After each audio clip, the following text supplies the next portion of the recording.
2011 would be a year that would change American Standard for the future. During that year, they would release what is probably their most popular toilet in the modern era, the American Standard Cadet Pro toilet. Back in 2005, it was the Cadet Free that changed things for American Standard because in a couple years, everything that would be released or redesigned would be based around the Cadet Free. The Colony Fit Right, the second generation Colony, the Mainstream, the Reliant, you name it. But in 2011, when the Cadet Pro released, everything would be based around the Cadet Pro. The second generation Cadet Free, the second generation Champion 4, and even the Vormax toilets would be based around the Cadet Pro. The American Standard Cadet Pro would probably be one of the most popular American Standard toilets in the modern era, along the likes of the Kohler Waldorf and Highline Class 5 toilets. But just like those toilets, the hype is way blown over proportion because these things are not very good. And we're going to talk about why you should not get a Cadet Pro. The overall design is pretty standard. The trapway is also pretty standard for American Standard during this timeline. And they still use this trapway to this very day for practically almost everything except a few exceptions. Overall, nothing too interesting, but it doesn't look bad per se. Although I think I like the design of the Cadet Free a little bit better, but it does have its own style. The trapway opening, as you can see here, is somewhat similar to the Cadet Free, although it's definitely a lot more wider and more stretched out. While the Cadet Free is a little bit more squared off, this one looks more like a trapezoid or a weird trapezoid. The siphon jet is right there and it's pretty large. And I thought it really needs to be said about the trapway. The tank parts are pretty standard. You got your handle, which actually has an interesting look to it. You got a fluid master fill valve, and of course it's a color top. And we even have a 3-inch flapper. Now, obviously, you know what my biggest problem with this toilet is. The flapper doesn't stay open that long, but it is meant to be a 1.28 gallon toilet, but you know how I feel about 1.28 gallon toilets at this point, so you know that's just kind of more of a nitpick than anything, but I don't like how short the flush is. Let's have a look at a flush. We'll just do a press and release first.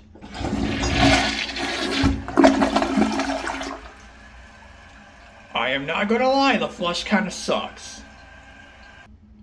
Now we're going to hold the handle down until the entire tank is drained.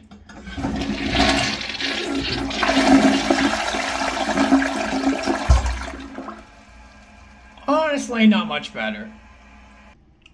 This should not be really shocking to anyone, but on a press and release flush, the pulling and siphon power is pretty crap, which is pretty funny considering that the siphon is pretty involved in the flush, but the pulling factor on the other hand, not so much.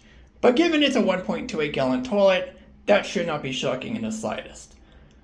Now on a hold the handle down kind of flush, it's alright. Like it siphons a lot more longer and pulls a lot more longer, but I've definitely seen better still. Performance is an interesting story because earlier versions did not perform very good. In fact, some of them were pretty well known for clogging. But in the later years, I definitely think the performance has definitely gotten a little bit better. At most, it's still okay, but it's definitely a lot better than how it was once before. Now, obviously, the flush length will play a factor into performance. If the flush is short, it definitely won't perform all too well, especially if it has trouble getting things down. But on a longer flush, it's alright. Let's have a look at ball rinse.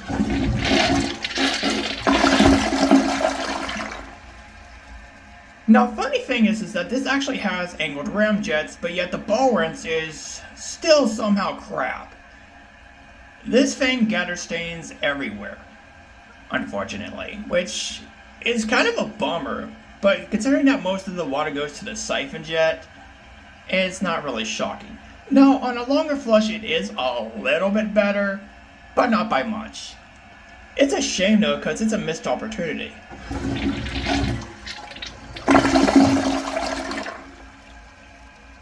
And that is the American Standard Cadet Pro toilet. Not really much of a pro as much as the name tries to suggest. This thing has some potential, but a lot of design elements and factors just weigh it down. The flush, the ball rinse, and the mixed bag pulling factor definitely do not help this toilet at all. In fact, it's kind of a shame honestly because there is some potential, but at the end of the day, it's just kind of another crappy toilet from the modern era. But let's see how it goes into the grading scale. Let's grade it.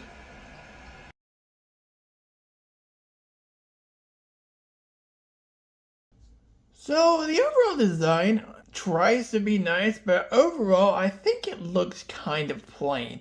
Outside the tank lid, I don't really have much to say about this design. It's pretty plain. I give it a 5.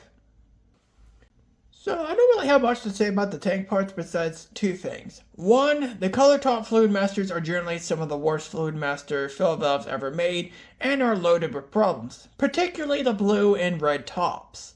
But then you got the water-saving 3-inch flapper. Since this is technically a 1.28 toilet, it has this stupid flapper in it, which causes the flush to be short. Which is exactly why I hate these water-saving toilets, because they incorporate such garbage flappers that don't work all the way. So, because of that, I'm giving the parts a 3. You're probably thinking I'm going to criticize the quality control. Well, not really. While I think the quality control isn't necessarily too great, compared to a lot of garbage American Standard makes nowadays, I definitely think the quality control is, while not perfect, a lot better than most of the crap they make nowadays, and it's definitely a lot more consistent compared to a lot of modern AS toilets.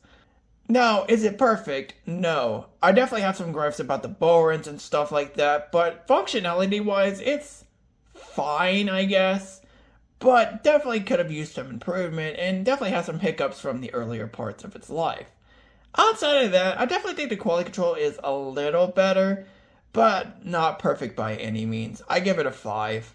When I start reviewing more of American Standard's modern stuff, you'll understand why the quality control is as high as it is, because it only gets worse. While the trapway is pretty simplistic, I definitely think it's a lot better implemented compared to the first generation Cadet 3, and I give it a 6. So, the flush on a press and release is complete garbage. I know, shock of the century.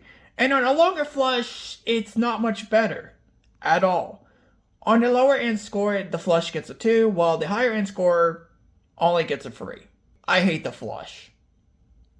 The pull and siphon on a press and release is also pretty crappy. Again, what a shock. The pull and siphon get a 3 on the lower end score.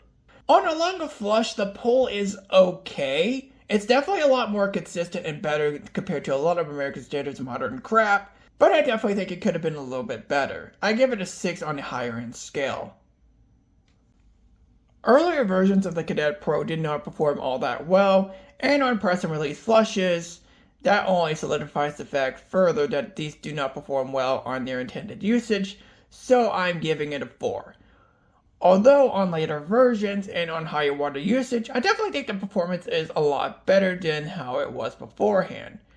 Granted, not perfect, I definitely think it's just okay still, but definitely a lot better compared to earlier versions and on higher usage of water, so I give it a 6. You know, it's kind of embarrassing that the ball rinse is complete garbage because, honestly, it didn't look like that at first. But considering the fact that most of the water is used on the siphon jet, big shock that the ball rinse has little to no impact. Now on longer flushes, it's a little better, but still kind of bad. On the lower end score, it gets a 2, while on the higher end score, at most it gets a 4. Using it as intended, I definitely think the survivability isn't too great on the lower end score, so I have to give it a 4. Although when you use a lot more water or have a later version, I definitely think the survivability has slightly improved itself, though not all too greatly. I give it a 6 on the higher end score though. Okay, let's talk about the overall value of this toilet and if you should buy American Standard Cadet Pro. Short answer, no. Longer answer, well, let's explain. On the lower end score, if you use it as intended like press and release, it's going to suck. The flush is underwhelming, the pull is short, the performance is not all that great, and the ball runs absolutely sucks. There really isn't much redeeming factors on the lower end score, and it gets a free at most. On the higher end scale, is it really all that much better? Is it serviceable? Yes, but it has a lot of drawbacks still. While the quality is a little bit better compared to most of the crap American Standard makes now, it still has some drawbacks. Not only do the flush and ball runs still suck at higher water usage, it's just very bland. Like, yeah, the pull and the performance is definitely improved a little bit, but is serviceable the best you can get? It still has crap ball runs and the flush is still utterly pitiful. So outside of a few minor positives, what's the point? Well, I guess in the modern age of plumbing fixtures, I guess it's the highest you can get is serviceable. Which is kind of pathetic, honestly, because it's either going to be completely serviceable or complete and utter garbage. And not really much of an in-between. Kind of sad to say, because this thing could have potential if it was improved a little bit better, but at the end of the day, it's just a very bland toilet. And nothing more. I do not recommend buying these toilets at all, and there are definitely better options out there, though I will say, I guess you could do worse. Still though, not very good. At most, I give the value of 5 in the higher end score. Let's talk about the final scores of the American Standard Cadet Pro toilet. On the lower end score, it gets a 37 out of 100, while on the higher end scale, it gets a 49 out of 100. Well, I had different outcomes of this toilet than I expected, but my point still stands. No, you should not buy an American Standard Cadet Pro because this thing really isn't a pro. Sure, it's serviceable at its higher ends, but is that the best you can do? Although, to be fair, when we start reviewing more of American Standard's modern products, you'll understand that I guess you could get worse. But still, why waste your time with this?